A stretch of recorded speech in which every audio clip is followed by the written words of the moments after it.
সালে ক্রিকেটে যেসব পরিবর্তন আনছে আইসিসি, ক্রিকেটের তিন মোড়লের রাজত্ব শেষ। তিন সংস্করণেই ক্রিকেটকে অর্থপূর্ণ করার কথা ভাবছে আন্তর্জাতিক ক্রিকেট সংস্থা আইসিসি। সে কারণেই দুবাইয়ে চলমান নির্বাহী কমিটির সভায় বড় ধরনের বেশ কিছু পরিবর্তনের প্রস্তাব আনা হয়েছে।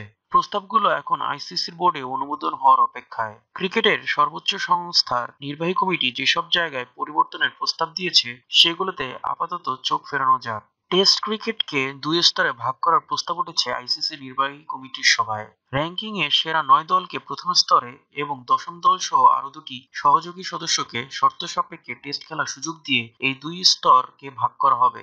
সেক্ষেত্রে এখন 9 নম্বরে থাকা বাংলাদেশ থাকবে টেস্টের প্রথম স্তরে। দ্বিতীয় স্তরে দশম স্থানে থাকা জিম্বাবুয়ের সঙ্গে টেস্ট মর্যাদার জন্য বিবেচিত হতে পারে আফগানিস্তান ও আয়ারল্যান্ড। 13 দল নিয়ে একটি ওয়ানডে লিগের প্রস্তাব দেওয়া হয়েছে। 3 বছর মেয়াদী এই ওয়ানডে লিগের পারফরমেন্সের ভিত্তিতেই নির্ধারিত হবে 2023 সালের বিশ্বকাপে সরাসরি খেলার যোগ্যতা।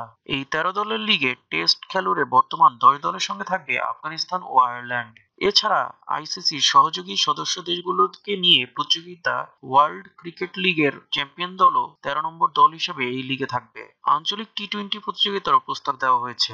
এই আঞ্চলিক টি-20 প্রতিযোগিতার উপর ভিত্তি করে নির্ধারিত হবে টি-20 বিশ্বকাপে খেলার যোগ্যতা। বৈঠকে 2017 সালে ইংল্যান্ডে অনুষ্ঠিতব্য চ্যাম্পিয়ন্স ট্রফির প্লেইং কন্ডিশন অনুমোদিত হয়েছে। এই প্রথমবারের মতো প্রতিযোগিতায় সেমিফাইনাল ও ফাইনাল ম্যাচটা টাই হলে সুপার ওভারের ব্যবস্থা রাখা হয়েছে। একই ব্যবস্থা রাখা হয়েছে আইসিসি নারী বিশ্বকাপেও। ডিআরএস এর নিয়মিত ব্যবহারের নীতিগত সিদ্ধান্ত হয়েছে নির্বাহী কমিটির সভায়। এ ব্যাপারে এর প্রয়োগের বিষয়ে একটি বিস্তারিত পরিকল্পনা আগামী জুন মাসে অনুমোদিত হবে।